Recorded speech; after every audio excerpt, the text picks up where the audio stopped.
Welcome to the Thoughtful Leader podcast. My name is Ben Brearley. I'm a leadership coach and the founder of Thoughtful Leader. The Thoughtful Leader podcast is all about short, sharp leadership advice because thoughtful leadership is good leadership. Do you know when you should be collaborating? Well, in episode 280 of the Thoughtful Leader podcast, we're going to look at this question and provide you with a simple tool that can give you the answer. So let's get into this topic right now. Knowing when to collaborate is a useful leadership skill. I feel as if collaboration can be overrated and is potentially overused in many workplaces. Now, that's not to say that collaboration is a bad thing. It may result in the best outcome depending on the situation. So in this episode, I'm going to take a look at a simple model you can use to help you decide when to collaborate and when you might choose to adopt a different strategy. So what do we mean by collaborate? Well, when I mention collaboration, I mean working together in partnership with others to achieve a goal. And this might mean your team working with another team within your organization or working with a team externally that is part of another organization. You might also need to decide when to collaborate individually with other leaders in your company. Or you might be deciding whether to take a collaborative approach with your team members when a decision needs to be made, for example. And as a related episode of the podcast 119 about being too collaborative and avoiding this leadership trap. And you can check that out. The link will be on the show notes page. And for this episode, it is thoughtfulleader.com/280. And that is true. One of the common things that people fall into is thinking that we always need to collaborate, especially as thoughtful leaders. It's not always what we need to be doing. So there's a simple model I like to use, which I find helpful on this topic.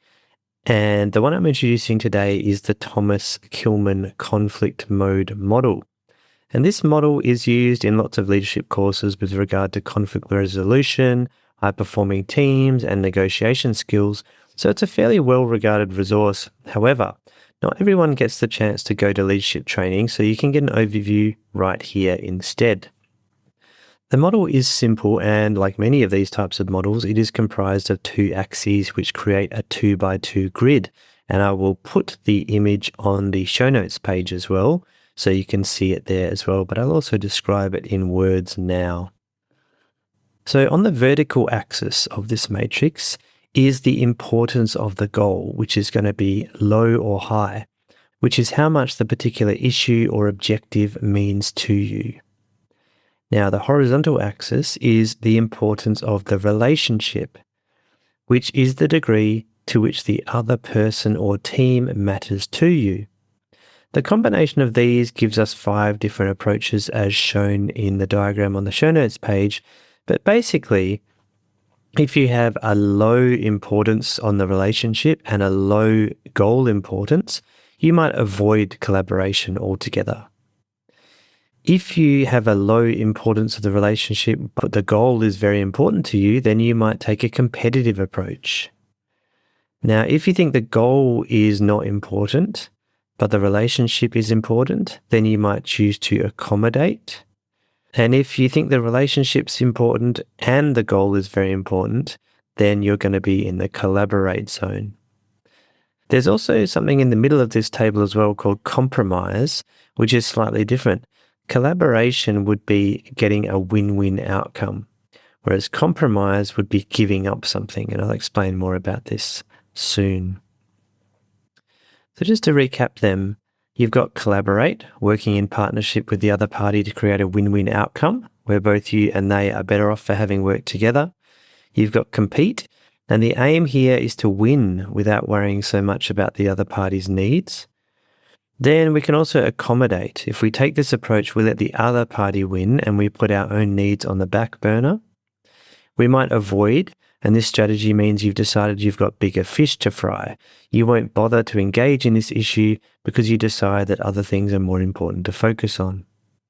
And then, as I mentioned before, the compromise is a middle-of-the-road strategy, meaning you don't really get a win-win outcome where everybody benefits, but instead, both parties give up something to reach an outcome.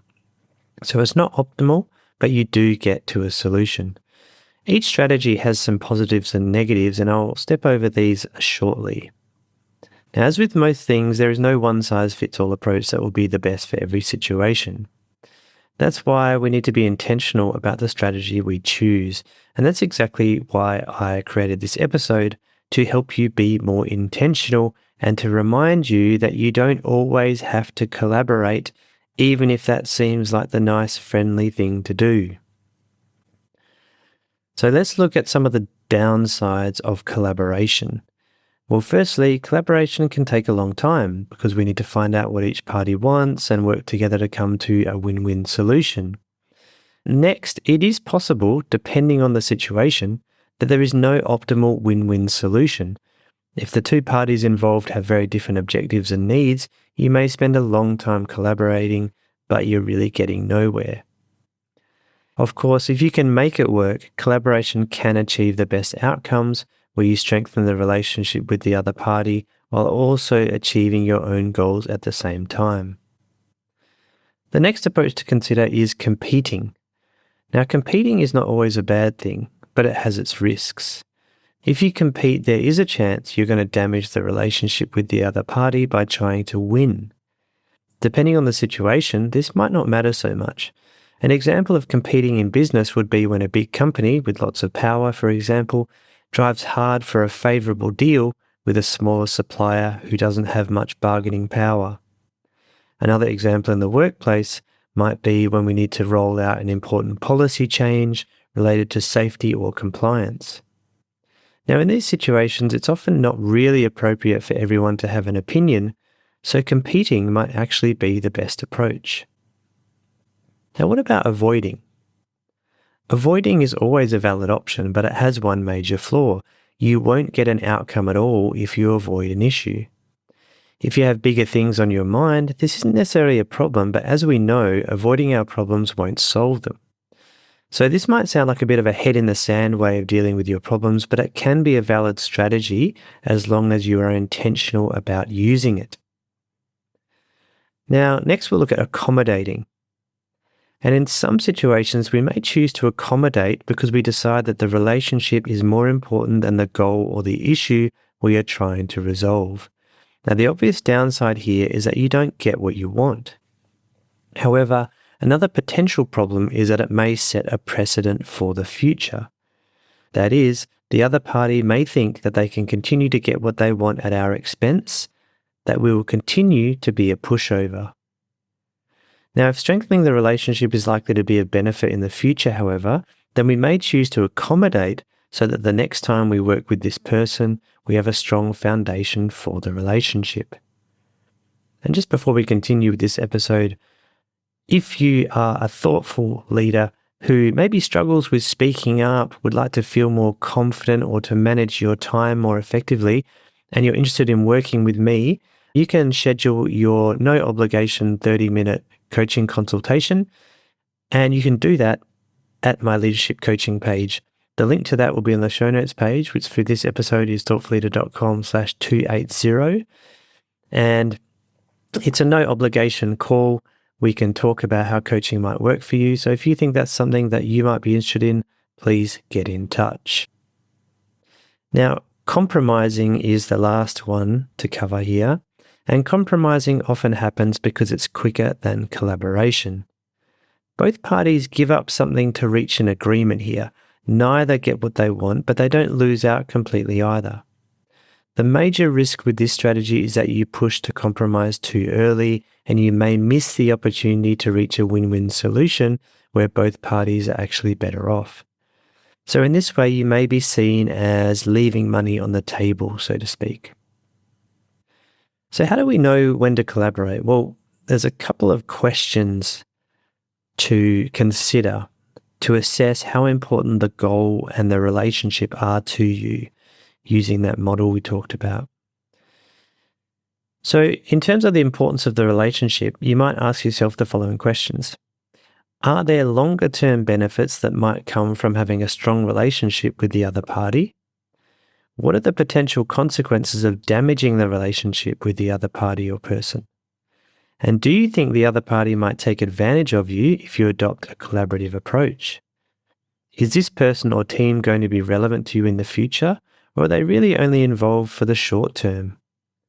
And do you have more or less power than the other party, or is it about the same? And when you're thinking about the importance of the goal or the outcome, here's some questions.